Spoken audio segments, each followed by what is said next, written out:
গণেশ মেলা তখন এই চপচপ তোমার খুব পছন্দ। তোমার আরো একটা পছন্দের খাবার আছে, ওটা বলে খাও। বলছি বলছি তোমার চাকরি হয়েছে। Deputy magistrate.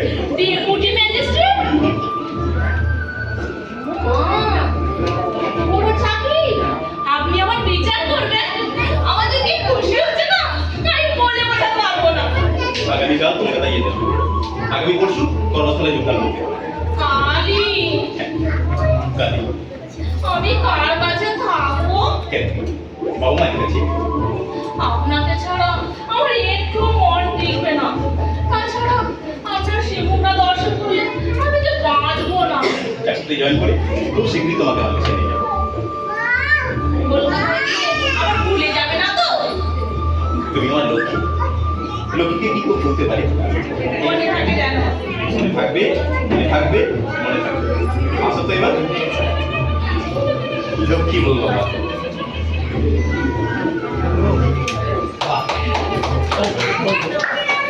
अभी बाकी है, अभी पंडित जी आ गए अभी।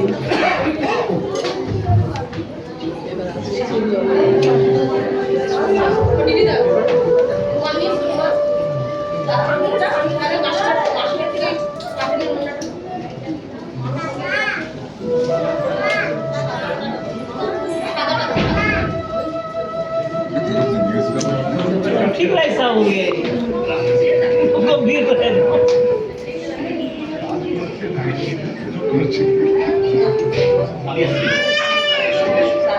বাড়ির জন্য বেশি চিন্তা করো না, মন দিয়ে চাকরিটা করো। নিরুপমাকে আর কিছু বলা দরকার নেই বাবা। তাহলে বাকি পরে 7,000 টাকা কি হবে? তারা না দিতে পারে, আমি মাসে মাসে আপনার টাকা শোধ করে দেবো। তাদের দায়ভার তুমি কেন বহন করবে শঙ্কর? বাড়ি তারা যে আমাদের আত্মীয়, তাদের উপর টাকার জন্য চাপ দেওয়া মানে তো তাদের অসম্মান করা। আমি চাই না আপনি টাকা দেন। সরলা, তুমি শুনছো তোমার ছেলে কি বলছে? কি বলছে আমার সঙ্গে? বলছে ওর শ্বশুরের কাছে টাকা চাইলে নাকি ওরা অপমান হবে। কিন্তু বাবা, এবার তো কম টাকা ব্যয় হয়নি। মা, তুমি কি আমাকে যে ব্যবসা করতে চাও? ব্যবসা করবো কেন? অনেক টাকা আদায় করে যে খোঁজে পছন্দ দিয়েছি বাবা। বাবা বাবা, আমি তোমাদের কাছে ব্যবসা করবো। জানতাম না কলকাতায় গিয়ে লেখাপড়া শিখে তোমার এই অধঃপতন হয়েছে। বাবা মায়ের মুখে মুখে তর্ক করা তোমার আজ স্বভাব হয়ে দাঁড়িয়েছে। মা, আমি খুব শীঘ্রই নিরুপমাকে কলকাতায় নিয়ে যাবো। আশা করি রায়বাড়ির বউ হিসেবে তার কোনো অমর্যাদা হবে না। কোনো চিন্তা করিস না বাবা, ওর কোনো মর্যাদা হবে না। যা মর্যাদা টপকিয়ে বল। নিরুপমা, একটু মন খারাপ করো না, প্রয়োজনে চিঠি লিখো। লিখবো।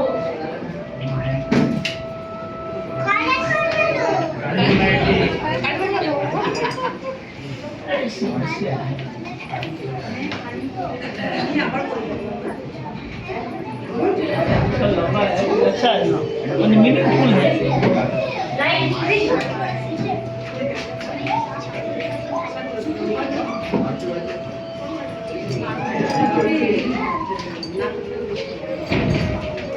কেমন আছিস মা? বাবা, কাঁদিস নে, বল কি হয়েছে? আমার শ্বশুর শাশুড়ি জনে জনে টাকার কথা বলে বেড়াচ্ছে বাবা। অভাবের জন্য টাকা দিতে পারিনি, তাই বলে তারা সবার কাছে বলে বেড়াবে? টাকার জন্য এরা সব কিছু করতে পারে বাবা। মা, মারে ভেবেছিলাম এরা বড় ঘর, এদের মনটাও বড় হবে, কিন্তু না, যেভাবে হোক টাকা দিতেই হবে। কিন্তু কিন্তু তুমি আজকে কোথায় যাবে বাবা? যেভাবেই হোক আমাকে টাকা জোগাড় করতেই হবে। আমার সুখের জন্য তুমি এত কষ্ট করবে বাবা? আমার জন্যে তোর শ্বশুর বাড়িতে অসম্মান হোক তা আমি চাই না। কিছুদিন পরে সব ঠিক হয়ে যাবে বাবা। ঠিক হবে না, হবে না রে মা। এই বাড়িতে পা দিয়ে বুঝেছি তুই কত সুখে আছিস।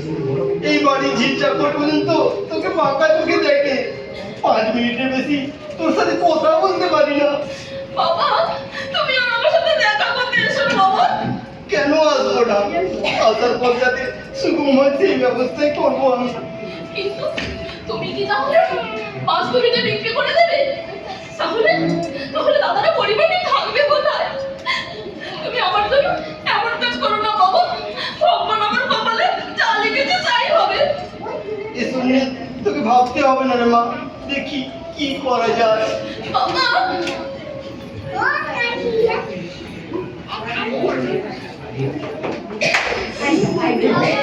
রে বাবা বললো নাকি? এই কি হলো?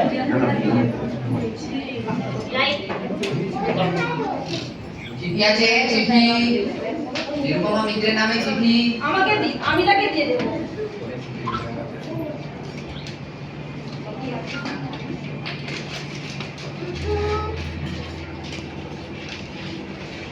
শঙ্কর বউকে চিঠি লিখেছে। দেখি তো কি লিখেছে। প্রিয়তমা, তুমি ভালো আছো কিনা এই কথা জানতে চাইবো না, কিন্তু আমি জানি তোমার বাবার অক্ষমতার শাস্তি তোমাকে ভোগ করতে হচ্ছে। মন খারাপ করো না লক্ষ্মীটি, সরকারি কোয়ার্টার পেলে তোমাকে আমার কাছে নিয়ে আসবো। নীলু, আমার নিরুপমা, তোমার এই সুন্দর মুখখানা না দেখলে আমি যে বিচলিত হয়ে পড়ি। সবার সাথে মানিয়ে চলার চেষ্টা করো। আসার সময় তোমার জন্য প্রিয় খাবার নিয়ে আসবো, পত্র দিও। ইতি তোমার প্রিয়তম শঙ্কর বউয়ের জন্য প্রেম প্রীতি উদলে পড়ছে।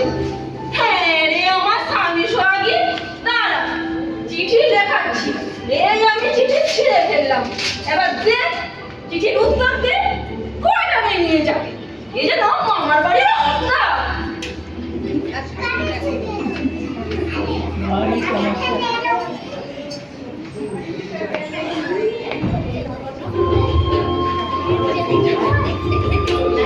আকাশে পূর্ণিমা চাঁদ টলমল করছে, এমন সময় যদি নিরুপমা কাছে থাকতো।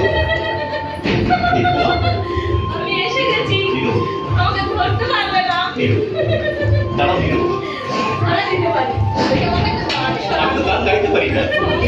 আমি জানি আপনি তো একটা গান করেন। গান শুনতে হবে। আপনার যা ইচ্ছে। আমার পুরানো যাহা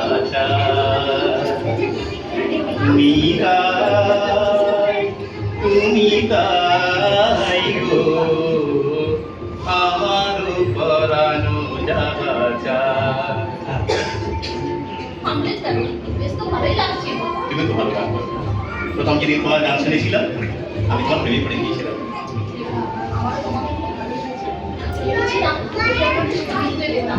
তোমার ওই মুখ পানে যে আমি তো চোখ ফেরাতেই পারছিলাম। কি অপরূপ সুন্দরী, লজ্জা করে না বুঝি? লজ্জা তো নারীর ভূষণ। আপনি সাথে দাঁড়িয়ে আমার প্রশংসা করুন, আমি চললাম।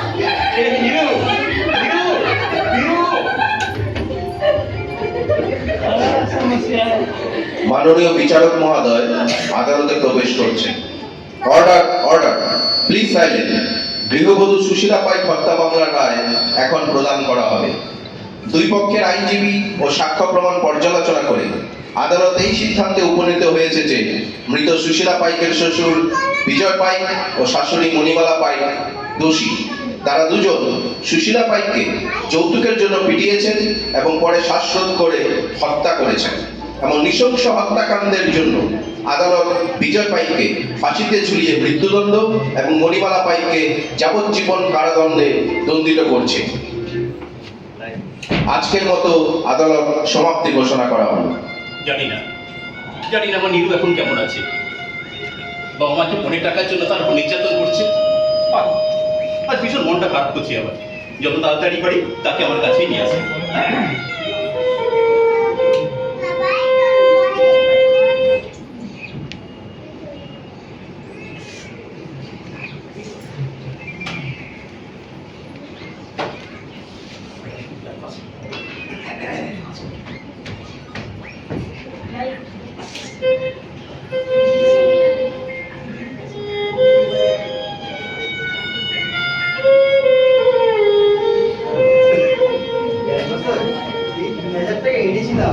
দয়া করে থাক থাক থাক থাক, ফকিরের ভিক্ষে আমার কাজ নেই। আমি ছুঁচো মেরে হাত বন্ধ করতে চাই না। অনেক কষ্ট করে এই টাকাগুলো জোগাড় করেছিলাম, বাকি টাকা না হয় পরে দিয়ে দেবো। ওহ, আপনি যান তো, বিরক্ত করবেন না, এখন অনেক কাজ পড়ে আছে। বাবা মা, বাবা তুই মারে টাকাগুলো তোর শ্বশুর মশাই নিলেন না, টাকাগুলো তোর শ্বশুর শাশুড়ি মাকে দিয়ে যায়। বাবা তুমি এই টাকাগুলো কাউকে দেবে না। ওইটা টাকাটা আর কত ছোট হবে তুমি তুমি যদি মানে একটা টাকা তো তোমার মেয়েকে আর তুমি দেখতে পাবে না। এই তোমার কাজের প্রতিজ্ঞা করলো। শিবা, আমার কথা বলতে নেই। এই টাকা যদি না দিতে পারি তোর বাবার অপমান আর তোরও অপমান। টাকা যদি দাও তবেই অপমান। আমার কি কোনো মর্যাদা নেই? আমি কি একটা টাকার বলি? যতক্ষণ টাকা আছে ততক্ষণ আমার দাম আছে। না বাবা, তুমি এই টাকা দিয়ে আর আমাকে অপমান করো না। তাছাড়া আমার স্বামী তো কোনো টাকা চান না। তাহলে তাহলে তুমি যেতে দেবে না মা? না দিতে কি করবে বাবা? তুমিও তো আমাকে জোর করে নিয়ে যেতে পারবে না। এত অপমান করছে, তুমি আর এখানে এসো না বাবা। মা রে, তোকে না দেখলে যে থাকতে পারি না মা। বাবা যাই রে মা, বাবা যাই। দেখি তো তোকে তো পৌঁছাতে পারি না। বাবা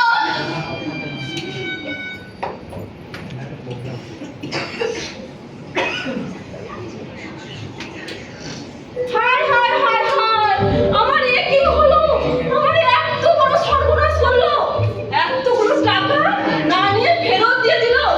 ঈশ্বর এমন যদি যেন কার করে না দেয়।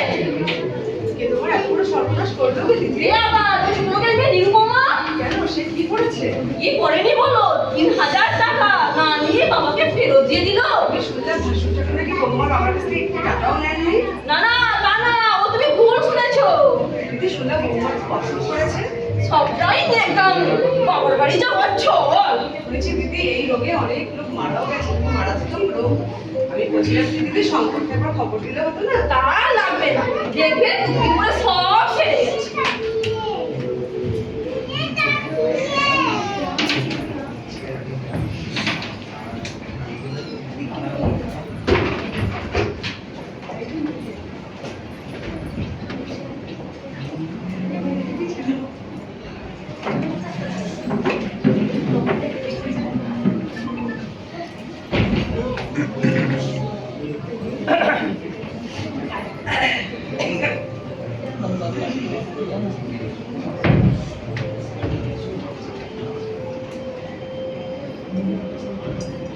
Like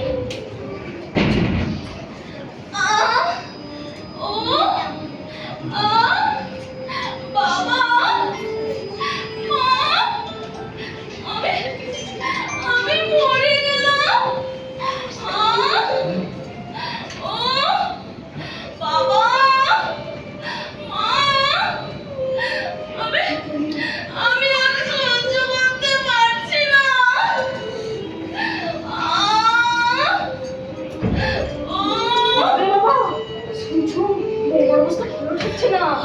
তাহলে তো ডাক্তার ডাকতে হয়, মরে গেলে থানা পুলিশ কোর্ট কাছারি হবে।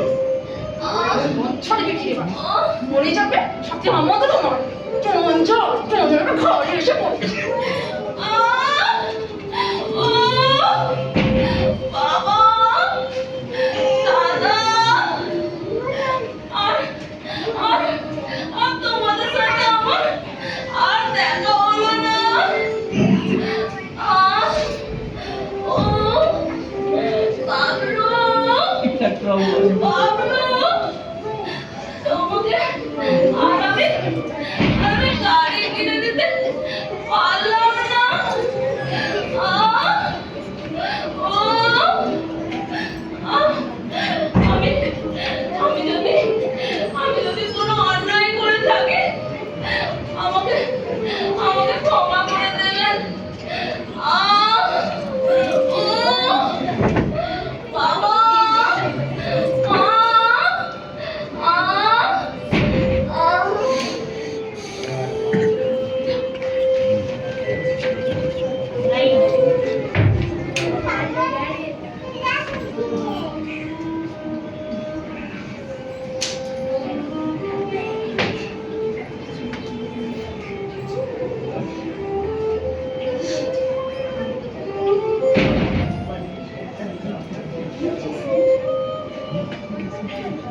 দেখলেন ডাক্তারবাবু?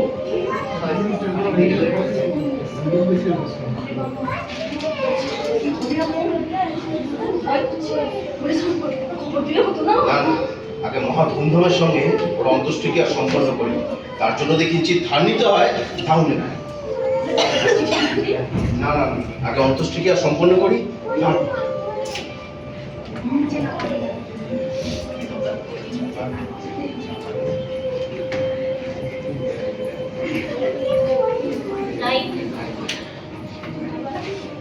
বাবার কাছে চিঠিটা লিখলাম, দেখি কি লিখেছি। পূজনীয় বাবা, প্রণাম দেবেন। আমি এখানে আপনার বৌমার থাকার সমস্ত বন্দোবস্ত করেছি, অতএব তাকে অবিলম্বে এখানে পাঠিয়ে দেবেন। এটি আপনার ছেলে শঙ্কর। দেখি মায়ের চিঠি, দেখতো মা কি লিখেছি। বাবা শঙ্কর, অত্যন্ত দুঃখের সঙ্গে জানাচ্ছি যে বৌমা কঠিন অসুখে মারা গেছে। তোমার ধূমধামের সাথে তার অন্ত্যেষ্টিক্রিয়া সম্পন্ন করেছি, এজন্য সামান্য ঋণ করতে হয়েছে। কিন্তু তুই চিন্তা করিস না বাবা, তোর জন্য আরেকটা মেয়ের সম্বন্ধ ঠিক করেছি। অতএব অবিলম্বে ছুটি নিয়ে বাড়িতে আয়। এবার নগদ 20,000 টাকা পণ হাতে হাতে আদায়। না না, এ হতে পারে না, এ হতে পারে না। আমার নিরু মরেনি, আমার নিরু মরতে পারে না। তোমরা তোমরা আমার নিরুকে মেরে ফেলেছো, তোমরা আমার নিরুকে মেরে ফেলেছো। নিরু নিরু নিরুপমা।